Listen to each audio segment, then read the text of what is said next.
Charged, you picked up a terroristic threat of a family or a household member. You're facing up to a year in jail and or a $4,000 fine. We're going to do probable cause. You have the right to remain silent. Anything you say can or will be used against you. You have the right to have an attorney present. If you cannot afford one, one will be appointed to you. I don't know what happened in this case. I'm just now seeing it for the first time. All I know is that you're on bond for this case, for another case, and now you picked up a new one. Whoa, terroristic threat of a family member? That charge sounds extreme, but here's the deal. In Texas, it doesn't mean terrorism like you think. It's about causing serious fear of harm. Do you think threatening texts should carry the same weight as an in-person threat? So let's go forward and... Officers were dispatched to a residence in Harris County, Texas. Complaining witness showed officers text messages ranging from May 2024 to November 2024, where the defendant sent her photos of guns and threatened to shoot the complaining witness and their child. Defendant also stated he would shoot up her house and hoped that he would hit her and the child. When is the statement that he was going to shoot up the house? Was that from May and that he's just investigating this? Because that's not a terroristic threat. But if it was an active thing where he was... Well, it looks like the offense. So per the offense report, the actual offense took place on November 8th. Okay. But I believe that she showed them old text messages. Okay, so when was that statement that I'm going to shoot up the house and yada, yada, yada? Sure, take your time. And Judge, while they're looking, it's not alleged when the statement was. And not only that, it's not reported till 3 days later. Furthermore, in the reviewing the text messages that have been submitted, there's not a single text message that has that specific threat in it. Well, I don't know. I mean, it's the state's burden to show, I don't know, but terroristic threat has to be an immediate fear of harm. So I don't see an actual date in the offense report. I personally have not reviewed the text messages in this case, Judge. I don't see a date of the actual threat. That's not a good thing. I mean, who knows when that statement was made? Could have been made 2 years ago. Could have been made yesterday. Yeah. And here's where it unravels. The prosecution can't even pin down when the threat happened. No dates, no proof of immediacy, no case. In criminal law, timing isn't just a detail, it's everything. Would you feel safe convicting someone based on old, undated texts? I agree with you, man. I mean, if you don't have anything else, then that's it. Okay, I'm going to find no probable cause. Mr. McCollum, we're not asking much, man. We want our streets to be safe. I'm going to do everything in my power to protect the streets, right? If I find that you're a problem, if they call back and it continues to happen, it's not going to go well. Life is way too short to live in a 6x9 box. There are a lot of great people in life. There's a lot of bad people in life. And if you have a relationship with a so-called person that brings out the worst in you, then don't have a relationship with this person. There's a gajillion and one fish in the sea. It's not worth it to have someone rap you so bad that you make and say things that make you go to jail. It's not worth it.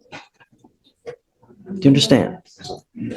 Now, don't have contact with this person because it's just not going to end well. All right.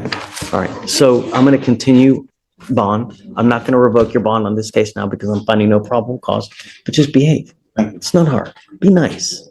All right. Okay. Judge. For sure.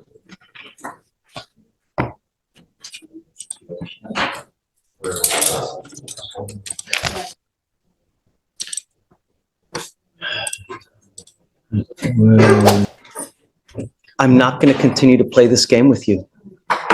Mr. Castro, I'm not doing this again. Sorry.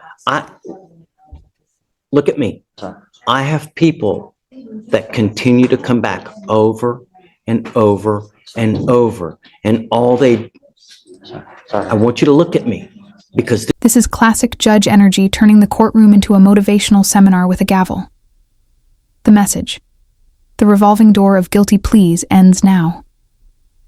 Real talk. Do you think tough speeches like this actually change lives? or do repeat offenders too? This is going to be a life-changing moment for you right now. They keep coming back. They keep pleading guilty. They keep coming back. They keep pleading guilty.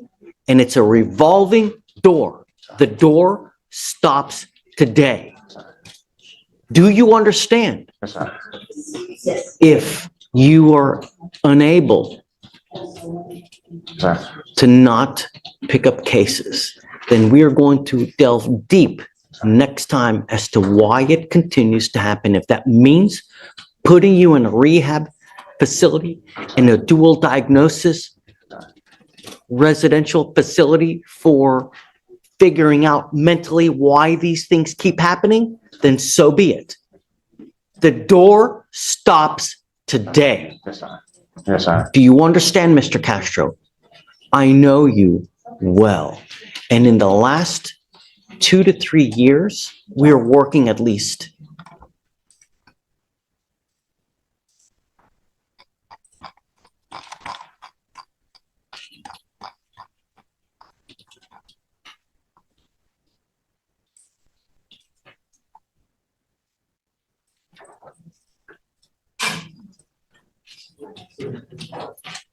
Since you and I have been together. 1, 2, 3, 4, 5, 6, 7, 8, 9, 10, 11, 12 stops today. If you are unable to exercise self-control, we are going to dance a lot together next time. Do you hear me? Yes, sir. Yes, sir. Hear me loud and hear me clear, Mr. Castro, because I'm not doing this again. Yes, sir. We will have issues next time. Do you understand? Yes, sir. I do. Yes. You now stand charged with theft. Hey, how many is this anyways?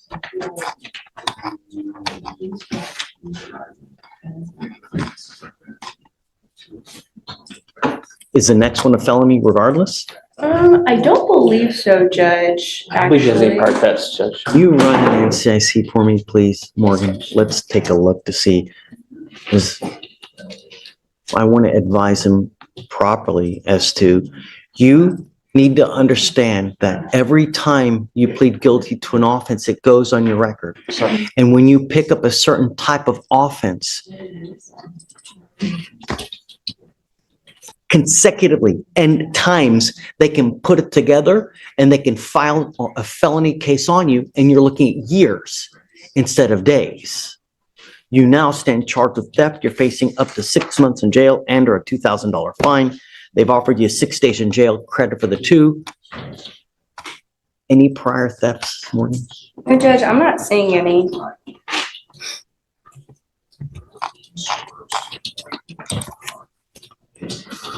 You're giving up a lot of rights by entering into this agreement. Yes, sir. You give up the right to a trial, right to compel witnesses to testify on your behalf, confront and cross-examine your accusers. If you're not a citizen, there are possible immigration consequences. You can be deported, excluded from the country, denied naturalization. You give up the right to appeal. Mr. Castro, Yes, sir. I want the best thing for you, but it continues to happen. So somehow we're not getting through to you. And we need to get through to you so that you understand it's not okay to continue to pick up criminal cases. And in the few short years you and I have been together, we're now working 12 cases. This is not acceptable. What do we need to do to get it to stop? Yes.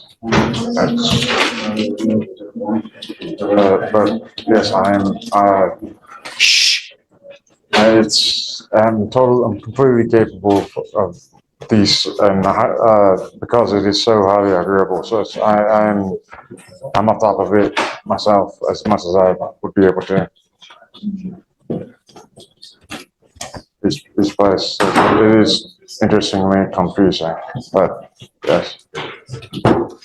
Let me tell you something. I have a couple people in here that have continued to come back. And what we have done is now have them in facilities trying to figure out why they cannot stop picking up criminal cases. I'm telling you, I've got probably about 4 or 5 individuals that have kept with me. You now are on my list. So heed this warning. Yes, Do you understand, Mr. Castro? sir, How do you plead to the offense of theft? Guilty or not guilty? I'm guilty, sir. And we'll find you guilty. I will sentence you to the agreement.